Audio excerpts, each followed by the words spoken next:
ഇതാണോ മനുഷ്യൻ നിങ്ങളുടെ സർപ്രൈസ്? തൻ്റെ മുന്നിൽ പുഞ്ചിരിയോടെ നിൽക്കുന്ന അച്ഛനെയും അമ്മയും ഒന്ന് നോക്കിക്കൊണ്ട് ആമി തപസ്സിനോടായി പല്ലും ഞെരിച്ചുകൊണ്ട് ചോദിച്ചു. അതെ, വീട്ടിൽ പോണം, അച്ഛനെയും അമ്മയും കാണണമെന്നൊക്കെ പറഞ്ഞിട്ടുണ്ടല്ലേ നീ എന്നോട് ലീവ് ചോദിച്ചു കൊണ്ടിരുന്നത്. അപ്പം പിന്നെ ഞാൻ വിചാരിച്ചു നിന്റെ അച്ഛനെയും അമ്മയും നിന്റെ മുന്നിൽ കൊണ്ട് നിർത്തി നിനക്കൊരു സർപ്രൈസ് തരാമെന്ന്. ഇപ്പം നിന്റെ ആഗ്രഹം തീർന്നില്ലേ?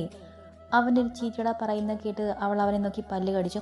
പിന്നെ ആഗ്രഹം തീർന്നു, സന്തോഷമായി. അല്ല, ഈ സർപ്രൈസ് ഒരുക്കാൻ ഒത്തിരി ബുദ്ധിമുട്ടിയെന്ന് തോന്നുന്നു. ഏയ്, അത്രയ്ക്കൊന്നുമില്ല.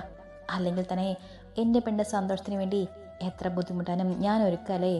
അവൻ പറഞ്ഞ കേട്ട് അവൾ അവനെ നിന്ന് തറപ്പിച്ചു നോക്കി. എന്നാലേ സ്നേഹമുള്ള മരുമോൻ അമ്മയച്ഛനും അമ്മായി അമ്മയ്ക്കും ചെന്ന് കമ്പനി കൊടുക്ക്, ഞാൻ പോവാ. അല്ലെങ്കിലേ എൻ്റെ കാര്യത്തിൽ തീരുമാനമാകും.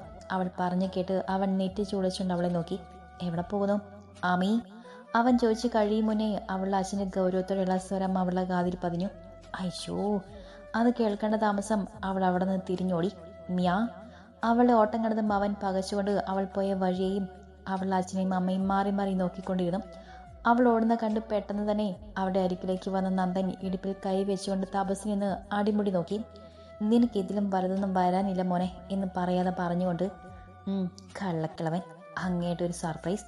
തന്തപ്പടിയെയും പൊക്കിയെടുത്തുകൊണ്ട് വന്നേക്കുക എൻ്റെ പുക കാണാൻ. എന്നാലും മിങ്ങർക്ക് ഇത്രയും വിവരമില്ലാതായി പോയല്ലോ എൻ്റെ ഭഗവാനെ. സൈൻ ബോർഡിൻ്റെ അടിയിലെ ചെറിയ ഹോൾ ഒളിച്ചിരുന്നുകൊണ്ട് ആമി തപസ്സിനെ നല്ലതുപോലെ പ്രാകാൻ തുടങ്ങി. പെട്ടെന്ന് മുന്നിൽ 2 കാലുകൾ പ്രത്യക്ഷപ്പെട്ടതും അവൾ ഒന്നുകൂടി അതിൻ്റെ അടിയിലേക്ക് ചുരുണ്ടുകൂടി.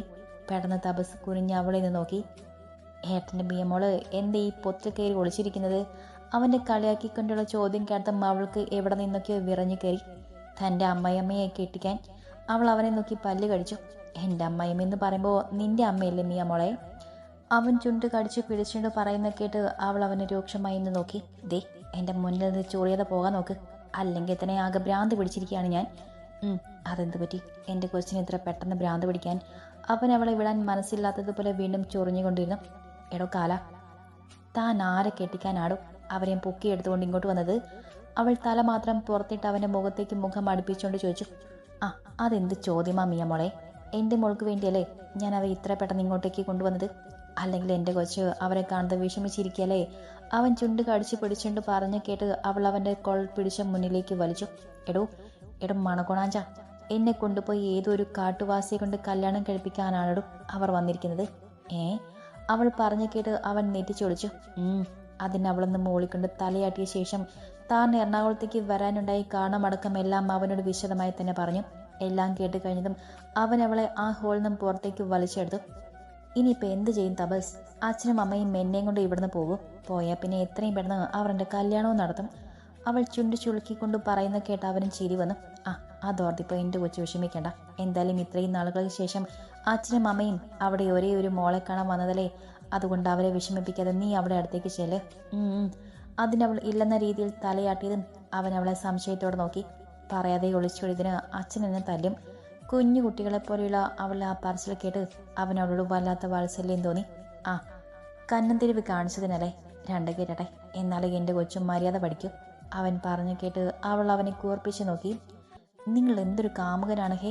സ്വന്തം കാമുകിക്ക് തല്ല് കിട്ടുന്നതെന്ന് ഓർത്ത് സന്തോഷിക്കുന്നോ? നിങ്ങൾക്ക് അല്പം പോലും മനസാക്ഷി എന്നൊന്നില്ലേ മനുഷ്യ? അവൾ അവനെ നോക്കി മുഖം വീർപ്പിച്ചുകൊണ്ട് പറഞ്ഞു. തല്ല് കിട്ടേണ്ട പണി കാമുകി ചെയ്താൽ തല്ല് കിട്ടും. അതിനിപ്പോൾ ഞാൻ എന്ത് ചെയ്യാനാ? നിങ്ങളൊന്നും ചെയ്യണ്ടേ, എൻ്റെ കൂടെ ഒന്ന് വന്നാൽ മാത്രം മതി.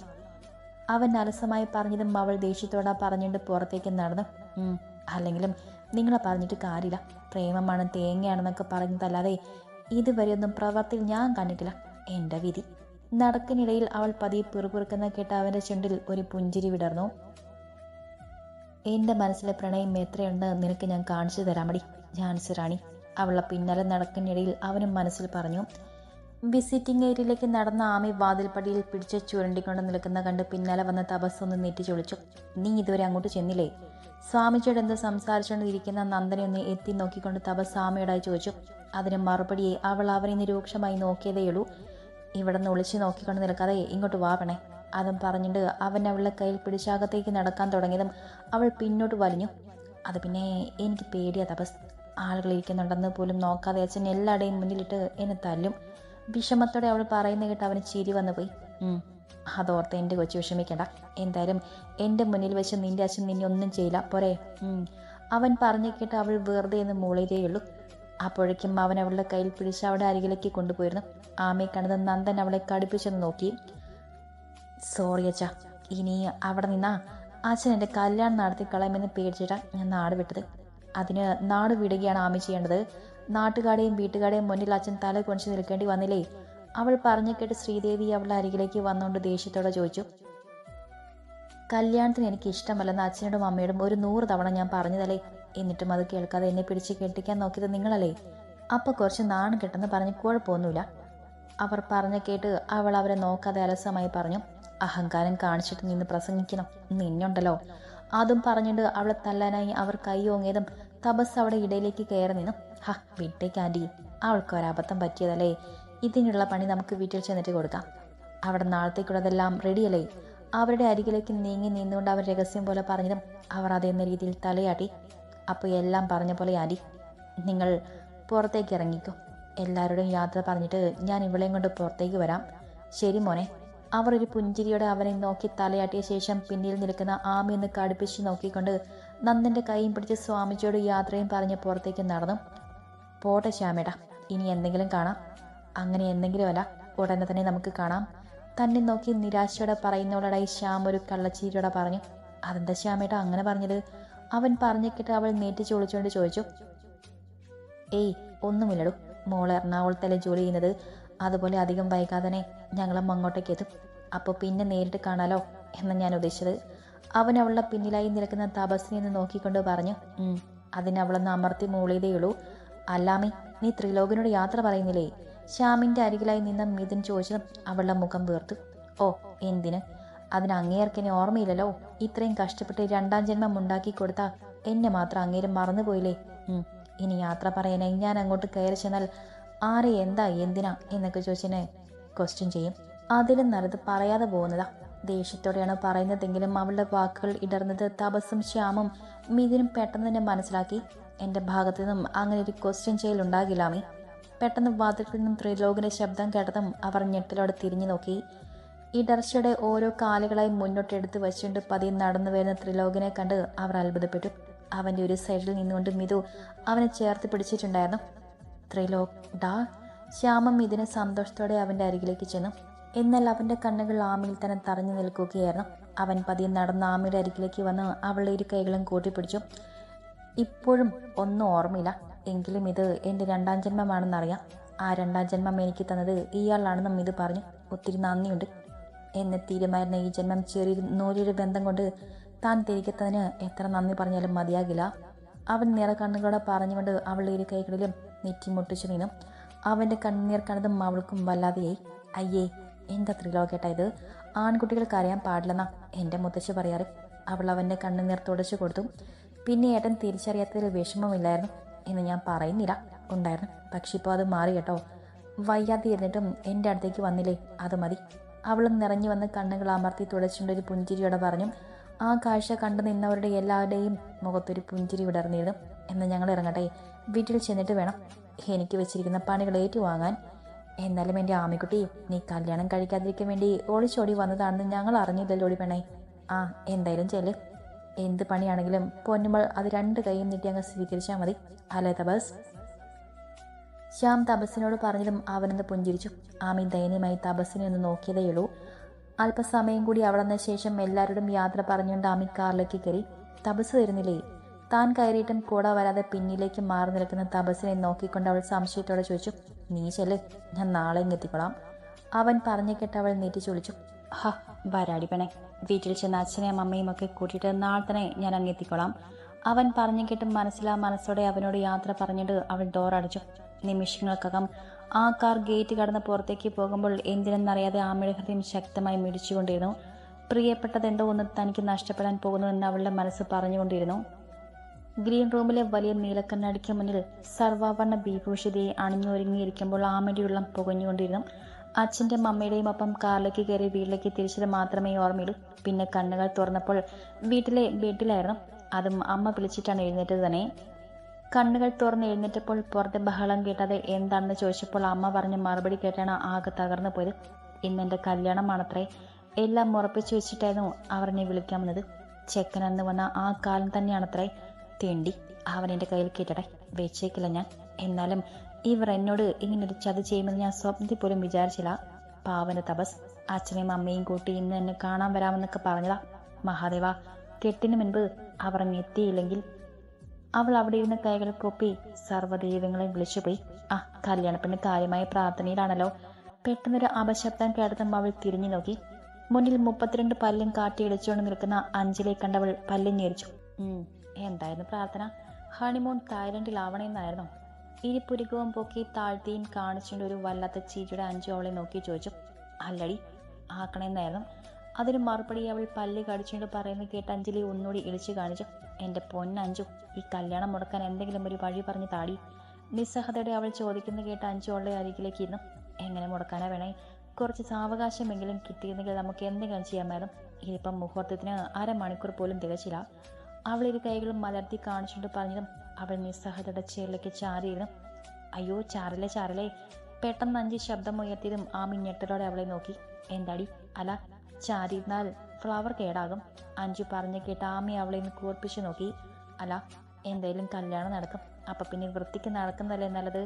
സാരിയുടെ കളർ പൂവൊക്കെ വെച്ച് നല്ല സ്റ്റൈല് ഒരുക്കിയിട്ടും കല്യാണ സമയത്തെല്ലാം വാടി ചതഞ്ഞു പോയറി ഫോട്ടോയിലൊക്കെ വൃത്തികേടായിരിക്കില്ലേ? അതാ ഞാൻ പറഞ്ഞത്. അവൾ ഇളിച്ചുകൊണ്ട് പറയുന്നത് കേട്ട് ആമി അവളെ ദേഷ്യത്തോടെ നോക്കി. അങ്ങനെ ഈ കല്യാണം നടക്കുമെന്ന് ആരും പ്രതീക്ഷിക്കണ്ട. എൻ്റെ കഴുത്തിൽ ആരെങ്കിലും താലി കെട്ടുന്നുണ്ടെങ്കിൽ അതിൻ്റെ തപസ് മാത്രമായിരിക്കും. അല്ലാതെ ഒരുത്തിൻ്റെ മുമ്പിലും ഈ ആത്മീയ തല കൊഞ്ചു കൊടുക്കില്ല. ഇനി എന്താ വേണ്ടെന്ന് എനിക്ക് നന്നായിട്ട് അറിയാം. അതും പറഞ്ഞുകൊണ്ട് അവൾ ചെറുന്നും എഴുന്നേറ്റപ്പോഴേക്കും മഞ്ജു അവളുടെ കയ്യിൽ പിടിച്ചു. നീ ഇത് എന്ത് ചെയ്യാൻ പോകാമേ? ദേ വെറുതെ പ്രശ്നമൊന്നും ഉണ്ടാക്കലേ. അറിയാലോ, ഒരിക്കൽ നീ കാണും എല്ലാവരുടെയും മുന്നിലും നിന്റെ അച്ഛനും അമ്മയും നാണം കെട്ടതാണ്. ഇനി ഒരിക്കൽ കൂടി അങ്ങനെ ഉണ്ടായാൽ. അവൾ താക്കീതോടെ പറയുന്നത് കേട്ട് ആമി അവളെ നിന്ന് പുച്ഛിച്ചു. അങ്ങനെ നാണം കെടുന്നുണ്ടെങ്കിൽ മക്കളുടെ ഇഷ്ടം കൂടി നോക്കണം. ഇതവിടെ വാശി പോലെയല്ലേ ഓരോന്നും ചെയ്യുന്നത്. ഉടനെ ഒരു കല്യാണത്തിന് എനിക്ക് താല്പര്യമില്ലെന്ന് അന്ന് എത്ര തവണ ഞാൻ അവരോട് പറഞ്ഞതാണെന്നോ? എന്നിട്ടൊന്നും കേൾക്കാതെ അവർ കല്യാണം ഉറപ്പിച്ചു. വേറെ ഒരു വഴിയില്ലാത്തത് കൊണ്ടാണ് അതിൽ നിന്നും രക്ഷപ്പെടാനായി ഞാനന്ന് നാട് വിട്ടത്. ഇപ്പോഴേ വീണ്ടും ഒരു അനുഭവം ഉണ്ടായപ്പോയെങ്കിലും പഠിക്കുമെന്ന് കരുതി. എന്നിട്ടോ ഇപ്പോഴും അവിടെ വാശിയിൽ തന്നെ അവർ ഉറച്ചു നിൽക്കുന്നു. അതുകൊണ്ടല്ലേ എന്നോടൊരു വാക്ക് പോലും ചോദിക്കാതെ അവിടുന്ന് നേരെ കൊണ്ടുവന്ന് ഈ കല്യാണ മണ്ഡപത്തിലിരുത്തിയത്. ഇപ്പോഴെങ്കിലും അവർ എന്നെ ഒന്ന് മനസ്സിലാക്കുമെന്ന് കരുതിയതാ. എവിടുന്ന്? അവർക്ക് അവിടെ കാര്യം, അവരുടെ ആഗ്രഹങ്ങൾ സാധിക്കണം, അത് മാത്രം. ഇനി അവർ പറയുന്നത് കേട്ട് ഇഷ്ടമില്ലാത്ത ജീവിതം ഞാൻ ജീവിച്ചു തീർക്കണം. നീ തന്നെ പറ, എനിക്കില്ല ആഗ്രഹങ്ങൾ? ഞാൻ ആഗ്രഹിച്ചതുപോലെ ഒരു ജീവിതം ജീവിക്കാൻ എനിക്കെന്താ സ്വാതന്ത്ര്യമില്ലേ?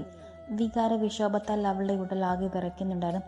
അതുവരെ പിടിച്ചു വച്ചിരുന്ന ധൈര്യം ചോർന്നു പോകുന്ന പോലെ അവൾക്കൊന്ന് പൊട്ടിക്കരയാൻ തോന്നിപ്പോയി.